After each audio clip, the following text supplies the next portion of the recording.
Misalkan anggaplah ini tomat. Tomat ini misalkan ya, misalkan ini tomat. Tomat ini ada satu bahan namanya likopen. Namanya apa? Likopen. Likopen itu anti kanker. Tapi dia dalam satu kompleks senyawa dalam tomatnya. Ketika likopen ini diisolasi, dikeluarkan, maka terjadilah satu proses yang tidak sesempurna ketika tomat itu masih utuh. Jelas. Jadi orang yang mohon maaf mungkin makan vitamin sintetik, sebenarnya elektron pairingnya atau elektron yang berkumpul atau berpasangan tadi itu satu persatu akan hilang semua. Vitamin di mana? Di sini. Dan makannya gimana? Jangan makan terisolasi, makannya secara utuh. Contoh mungkin kita bicara vitamin C. Vitamin C ada di mana? Jeruk. Makan jeruk semuanya. Ya. Kulitnya nggak usah lah. Apa namanya? Ya itunya itulah. Anda apa namanya? Anda slow juicer dalam mulut Anda, gitu kan? Seperti itu. Ya. Jadi semakin dia setiap dia dipisahkan, Ibu sekalian, ya wassama rafa'a wa wada'al mizan alla tatghaw fil mizan. Kata Allah, jangan kau rusak keseimbangan. Ini ada keseimbangannya, Bu, di sini. Sehingga apa? Kalau mungkin mohon maaf kita bicara tentang anak-anak autis gitu kan, misalkan anak-anak yang kabarnya ketika saya pernah dapat satu pasien ibu-ibu yang bawa anaknya ke saya saat itu, yang anaknya autis, itu saya lihat lab logam beratnya, lab hasil logam berat tuh subhanallah tingginya luar biasa. Obatnya apa? Gampang sebenarnya. Mineral-mineral terbaik itu ada di tanah. Ya, mineral-mineral terbaik itu ada di tanah. Di mana kita bisa dapatkan? Salah satunya adalah dari bawang-bawangan kayak begini. Nih, bawang beginian.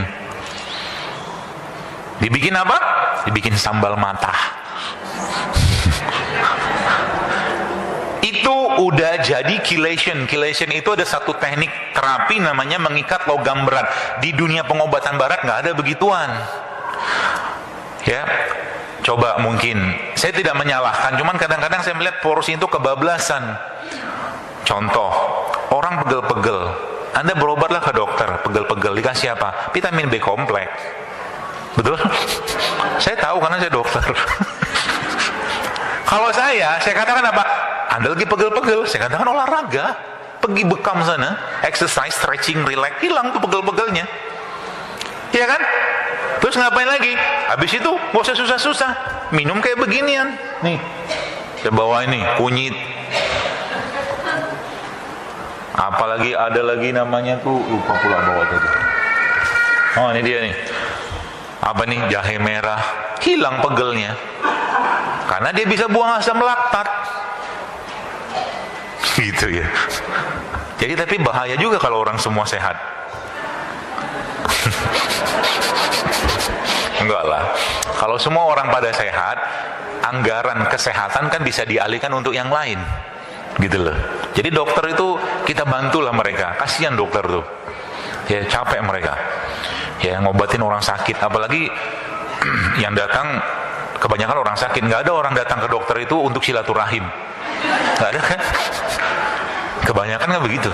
Datang ke dokter untuk berobat. Tapi kalau sudah paham konsep ini, nanti mungkin Anda tanya, dok, apa nih saran dokter supaya bebas kolesterol? Dokternya tulis resep. Resepnya apa?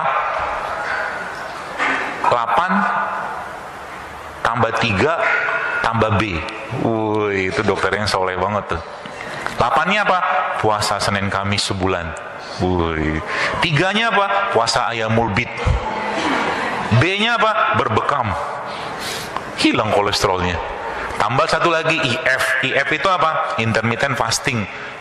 Intermittent fasting itu apa? Jangan sering-sering kenyang, biasakan lapar.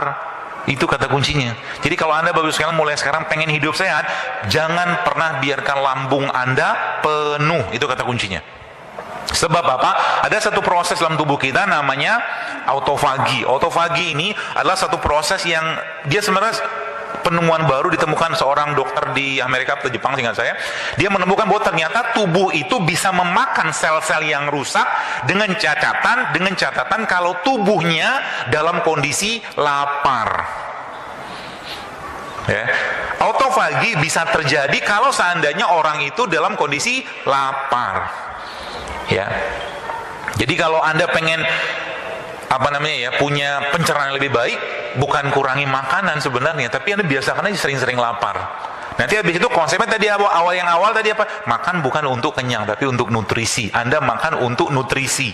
Itu kata kuncinya.